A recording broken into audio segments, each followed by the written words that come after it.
ladies and gentlemen. My name is Kody Dayish, and this is the Kody Dayish Show. It is September 10th, 2014, and it's just about noon here in Shiprock, New Mexico of the Navajo Nation. I have here with me a very talented musician, a true country music outlaw, the ghost of country music, the king of hellbilly itself, Hank 3. How you doing, man? Doing good, Kody. It's good to be talking at you, man. Cool. For those guys that don't know, he is the grandson of the legendary Hank Williams. So we'll give you a couple seconds to introduce yourself, sir. Okay, well, my full name is Shelton Hank Williams III. I've been playing music over 23, 24 years now. I play a lot of country music. The first 2 hours of my show is country music, and the second 2 hours of my show is more punk rock, doom metal, and a little power metal and speed metal at the end of the night. So I'm kind of a Jekyll and Hyde kind of music figure. All right, man. How did the past East Coast tour go? It went good. I had a really good crew that pitched in every night. There was only, I would say, only 2 shows that felt like everyone was just kind of down. No matter what kind of trick you tried to pull out of the hat, they would pull out of your hat. They just kind of felt that down. But the majority of the tour felt like Friday night every night. So hats off to the fans and all the hard work that everyone put into making the show happen. Awesome. So how's the damn band holding up? I noticed some new faces. Like how's Sean and Zach and Andy Gibson doing? I noticed on the past tour they weren't on there. Yeah, my motto is when you're not having fun anymore, you just got to let me know. So players come and go, and I stick around, and those guys are, off doing their own thing right now. So it's just like the steel player that I'm using on this run, Dan Johnson. He was touring with me on the road 15 years ago, and then he needed a break, and then I called him up, a couple of tours back, and he was like, yeah, count me in, man. Let's do it to it. So you can't make everybody happen. If they don't want to be there, I'm not forcing you to be there. It is what it is. It's a pretty laid out, good gig, but once you lose interest, it's time to move on. True words from a true musician. All right, Brothers of the 4x4, your recent albums and a Fiendish Threat. 2 outstanding albums, man. Give us a quick insight for those of us that haven't got a chance to listen to it yet. Okay, well, Brothers of the 4x4, I think it has a little bit of everything for a country music listener. It has a couple of really deep songs, like if you look at Loners for Life or Deep Scars, those 2 songs are really old school country in my eyes. There's a couple of more hard-driven songs, like Brothers of the 4x4 has a little bit more of an intense beat, almost like a fast kind of bluegrass drive to it. The song Hurtin' for Certain is just one of those good time drinking songs. What goes up must come down, and sometimes you have a little too much fun, and then the next day you'll be recouping from it. So there's a little bit of everything on the record. It was no editing. Most people that make records today copy and paste solos together, and all the players came together and stood up to the plate and approached the whole song as a song. So out of over 20 songs, all the players really stepped up to the plate for it. Nice. A Fiendish Threat. Go ahead. Fiendish Threat. Yeah, Fiendish Threat, man. Honestly, the first time I heard that, when I first heard your song, Straight to Hell and Rebel Within, with the backup vocals like that you did, with the screaming and stuff, I was thinking, man, you got to do a punk album. Like, it was like a little Misfits, it seemed like. And like when Fiendish Threat came out, man, that I was like, here we go, you know, finally, you know, this is, you know, give us a little insight on that one. Okay, well, a Fiendish Threat to me is kind of a throwback record, paying respects to all the bands that influenced me throughout the years. So there is a lot of, I wanted people to think of the Misfits and Minor Threat when they heard the name of it. That's exactly what I was thinking. Didn't want them to pigeonhole me into a band that was more current or more new. So there's hints of Ramones, Misfits, Minor Threat. 7 Seconds worked with me on a song. Awesome. They pull it together. There's a little bit of Suicidal, the Mike Deere kind of vocal influence on Fight My Way. And a lot of the old skate bands like DBH, JSA, all kinds. But it's a punk rock record with a stand-up bass and recorded on acoustic guitar. It is what makes it kind of sound different and a little more raw. So, you know, if you followed my career over the years, you know, I used to really full-on scream as hard as you could, kind of the Henry Rollins scream. Exactly. But it was starting to take a toll on my country show, where I wasn't able to pull off the country show the way I wanted to. So I've had to adjust a couple of things, and on the Fiendish Threat record, it's kind of a different voice for me. It's a little more rounder, not as nasally compared to my country style. So, but it was a challenge making that record, because laying down the guitar and the vocals, I was doing that at the same time, and trying to do that in time without a drummer in place, it is pretty intense. So both of those records were recorded, and I engineered it all myself and played drums on both records and did the whole project within 5 months. So it was pretty intense, man. Awesome. All right, in your album, Brothers of the 4x4, in the song Held Up, your lyrics, it says that Navajo Nation brings the thunder. What, okay, if you could give us, like, explain on that one. Well, I got a couple of close friends that live on the reservation, and I've had the honor to you know, to come on the reservation and hang out and meet some of the folks, and, you know, to actually go fishing and hang out. So that was very important to me, and just to be able to hang out and say hello. And, you know, it wasn't just an hour-long fishing trip. You know, I got to hang out a whole day and a whole night. So that's the kid that's always come out throughout the years has been a very, very energetic crowd, especially, you know, with the rock and roll and the heavy metal. And to me, every time I see a lot of the folks from the Navajo Nation, they're always bringing a lot of intense energy. So on a personal note, it was, you know, Navajo Nation brings the thunder. Hell yeah. You heard it yourself, guys. Next question.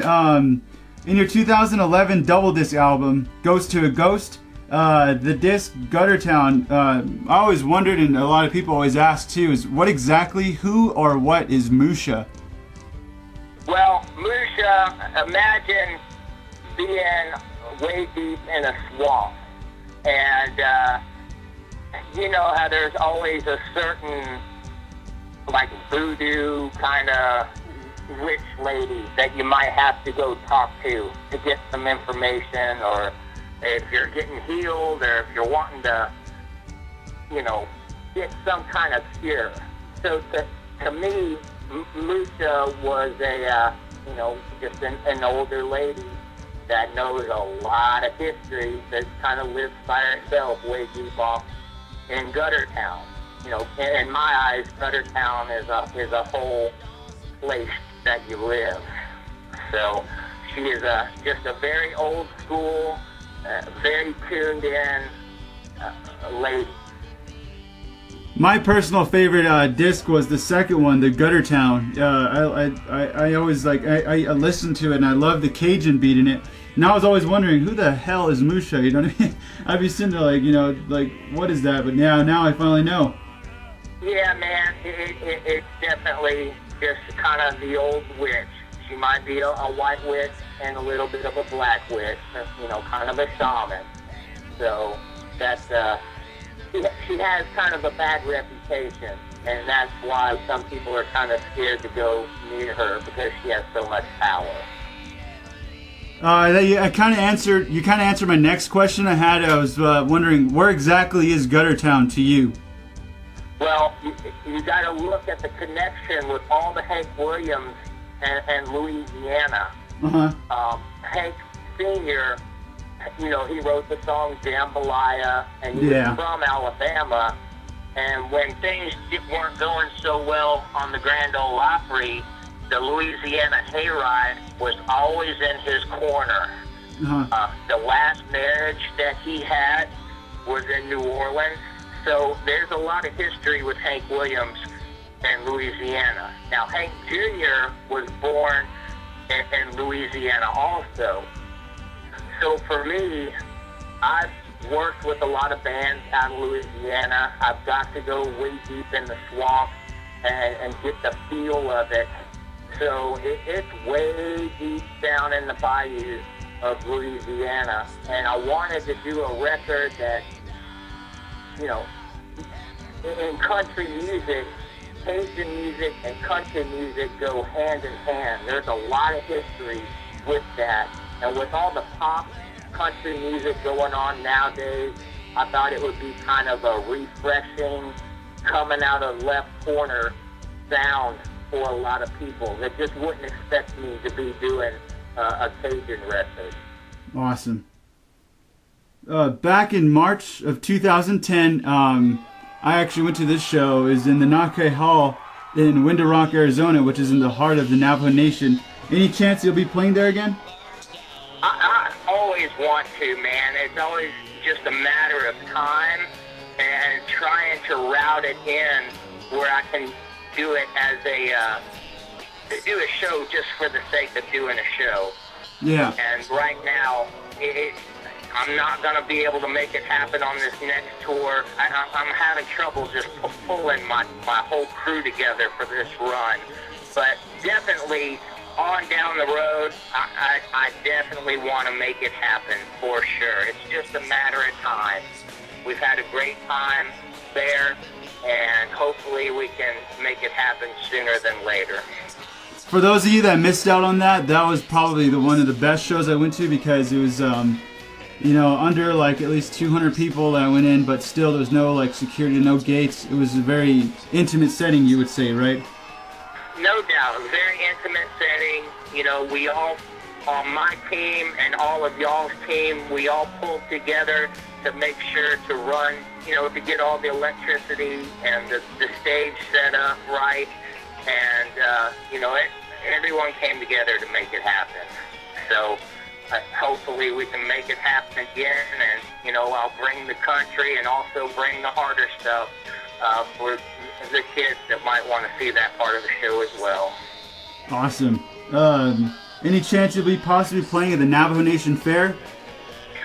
Well, it's hard to say. Sometimes some fairs are kind of a little scared to book me because of, most of the time I have a mosh pit and a very high energy kind of crowd. Yeah.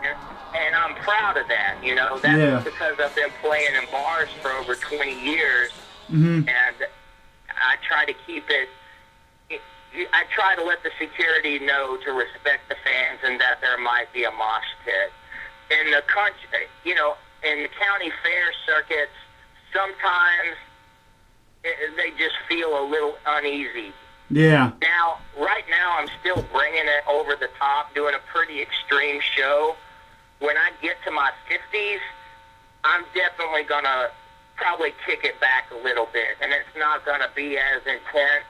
And then I'll be probably playing a good bit more of the county fairs. But if they want to book me and understand that it's kind of like a rock show, and they treat the fans like it's a kind of a heavy metal show, even though it's a country show, I'm all up for it. I'm not opposed to it, but those are some of the things that I have to be concerned about on any fair that I take. For the next question, all right, I was wondering, this is my personal question. Whenever I go to your shows, I notice that, you know, for those of you that don't go to Hank 3's shows, or if you haven't got a chance to yet, he plays his songs back to back. Once the show starts, it's, you know, one song's over, and then it picks up into the next chord progression. My question was, how do you guys rehearse that way? Or, you know, like, because, you know, I was just wondering. Well, here's a kind of interesting fact. When I take the stage, I don't have a set list. Dang. So every night is a little different no matter what. The only time I have a set list is during 3-Bar Ranch, and that's because I have to work around the auctioneers. Yeah. But basically, I'm just trying to keep the energy high and driving it as hard as we can and squeezing in the maximum performance, you know. And that goes back to doing it while I can. When I get older, yeah, I might take a break and take a sip of water and talk to the crowd a little bit more. But right now, I've always been just trying to take it over the top and not much BS. I'm in there with an agenda, and that's to play as hard and as long as I can and to deliver 4 different styles of music throughout the night. Nice. I got a few more questions. This goes out to the fans. Let's see here. So the merchandise on your logos and stuff like that, for the logos used on your merchandise, is some of those fan made? Yes, I try to keep the fans involved as much as possible. Some of it are from people that I've met on the road. John Amy out of Detroit is probably the last artist who's currently been working for me. Been lucky enough to use a guy out of Spain as well. Uh-huh. So I always have an open policy. If there's any artists out there that draw up something or create something in the computer world on graphic art, and they want to possibly run it by me, you know, I always have basically a fee. You know, if it's something that I want to use for merch, I'll offer you a certain amount of money and get you to sign a contract saying you give me permission to use it. And I've met a lot of great artists that way. So that's just another way to keep the fans involved on what I do. On whenever you play, you know, whenever you perform during your tour, when you get close to the Navajo Nation, such as like when you play in Albuquerque, you know, at the Sunshine Theater, or you know, in other venues in Arizona that are around the Navajo Nation, is there a difference in the crowd by any chance? Well, there's always a difference every night, man. But unfortunately, it kind of goes back to if it's a Monday night or a Friday night. You know, if it's Friday night, the people can really let loose and not have to worry about it. If it's a Monday night, then you got everyone that might be holding back just a little bit, and because they got to get up early in the morning and go to work. Yeah. So there's definitely a little bit of a difference. Physically, I feel a difference because I'm always having to get adjusted to the altitude and the dryness for the voice. But as far as the energy, it does get more intense when we get around Arizona and New Mexico, and even in Texas. You know, the energy's way intense in Texas. But I've been around both sides of it, where some nights everyone's just kind of wanting to chill and enjoy the show and not move around too much. And then some other nights, man, they're just going full throttle from the beginning to the end. So it's always a roller coaster. You never really can predict it. What is the weirdest gift you've gotten from a fan?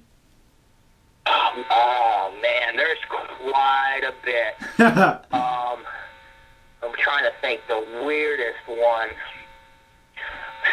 Well, as far as a multitask kind of a piece of art, this last tour, a guy made me a whip that can be also used as a gear shift if I don't want to use it as a whip. But man, there's a goat skull. There's a 4-horned goat skull, and usually you don't see many of those. But this farmer raised him. Of course, his name was Diablo. He lived for 19 years, and this farmer brought him out to me, and the skull was on a staff and just a big piece of wood. And I would say it was kind of weird because he raised the animal and had to wait for the decomposing to happen. Yeah. And then present it to me. And that was more around some of the Straight to Hell tour where some of the goat figure was happening a bit more. So Diablo is in the living room. He's got a couple of other friends that's keeping him company. And the other skulls that I've got are actually from your way. So have been given to me from New Mexico. So nice. It's all over the place, man. Since I do stick around and shake everyone's hand, I got so much cool artwork, even certain kind of different strange weapons. If it's not brass knuckles, people have taken old skateboards and made wooden knuckles. There's been all kinds of tapes on different kind of like guitar cases. It looks like it's straight out of a horror film or something. I've been presented whole wooden statues before, so it's all over the spectrum. The house here, as my son would say, kind of looks like a museum in its own way. So I hold on to everything that anyone takes the time to give me. It's important to me. Some people might say, oh, it's just a bunch of junk, but if the people took the time to make me something, it's my way of saying thanks. And present, my stories are throughout the walls of my house. Awesome, man. The next question is, for the past few years, I noticed that you had the Jekyll and Hyde skulls, one skull had a cowboy hat, one skull had a mohawk, and then finally a Fiendish Threat comes out. It looks like they came together. The logo for a Fiendish Threat, you could explain that one. Well, that's definitely, I've had the Jekyll and Hyde tattoos from the get-go. Back when I was a teenager, I had the cowboy skull and then the punk rock skull on my arms. And over the years, man, it's just I'm very proud of the diverse audience that I have. 18 to 80 years old is our crowd, and it's all over the spectrum. It's from heavy metal kids to average everyday guys to cowboys to bikers. It's a very wide range of folks with a very open mind, and I'm very proud of that audience. And so, it's just, the two skull logos will always be there, but it was definitely bringing it together on a Fiendish Threat, having the acoustic instrument with some fuzz and distortion on it, kind of took it to the next level and brought those worlds together. The next question is one of my other favorite bands, those Crooked Sinners, known as Those Poor Bastards. Yeah. Will you be touring with them again by any chance, like you did back in the day? It's probably just a matter of time. When I'm not playing as long as I'm playing and I'm not carrying as much gear as we're carrying, then I'll possibly have the chance for an opening band. But right now, there's so much gear, and our sound check takes so long.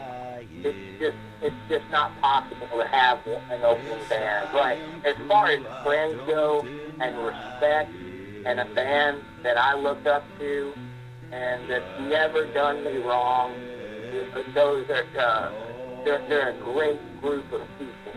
And Pearson will try to make it happen. It's just a matter of time. Awesome. The last two questions. Navajos usually do like a sacred prayer or smoke some mountain smoke before an important event. You know, anything that we do, we usually do a little prayer. Is there anything that you do, like, perhaps before your performances? Yes, it's a lot of different things. There's definitely sage being burned before every performance, a lot of stretching, a lot of breathing. I am listening to music, but there is definitely white sage and all kinds of different sage that I use to get me calm. I have that 1 hour where I just don't talk to anybody, and I have to get into my game face. I'm not one of those kind of musicians that can just walk out there and take the stage without a warm-up. I have to do my certain rituals before the show, and that's gone back for many, many years. So I use a lot of rock. The best that I wear on stage, I've been handed many, many different kind of healing stones throughout the years. So my vest in itself probably weighs close to 20 pounds because the pockets are so full of medicine bags I've been given from fans over the years. Yeah, I remember one year, I think it was in 2010, is when I actually gave you one of those Navajo arrows, those handmade arrows, and I had a 3 like embarked in it. I don't know if you remember that when you played in Sunshine Theater. Well, it's either in my pocket or on the vest. If it was a handmade stone, it's probably in my pocket, man. Awesome.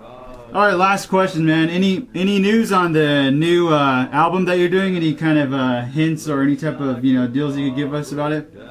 Well, it's just honestly, I still have to work hard to break even on the last 2 that I put out, and I can't dive into really making a full-fledged new album until I break even.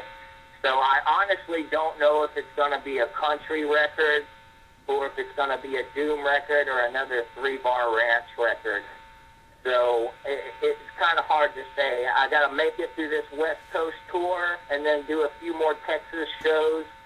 And when I get home for the winter, time will tell if it's going to be heavy or if it's going to be acoustic. I honestly don't know. I have been working on a strange side project that, most people aren't going to understand, but that's on the back burner.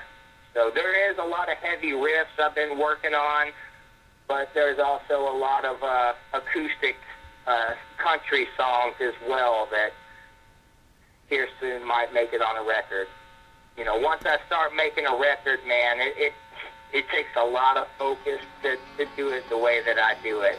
So hopefully within the next year and a half, I will have the clearance to say, hey, they told me I've broken even and I get to start creating again and put out another record, man. Awesome, man. Well, that's all I have for you, dude. As we all know, you're very busy, and we're looking forward to seeing you in Santa Fe and coming to New Mexico. For those of you who have any additional questions or info, you can always go to hank3.com. And any last words, sir? It's gonna be an early show. Like I said, we got to deal with the curfew, so we're gonna be on stage. I'm almost positive at 6:30. So try to get there as early as you can, and we'll take it to the next level. This is the first time I've ever played Santa Fe, so I'm looking forward to it. And be seeing y'all hopefully sooner than later. Old Shiprock got that big old coon, I can hear that's what he's saying.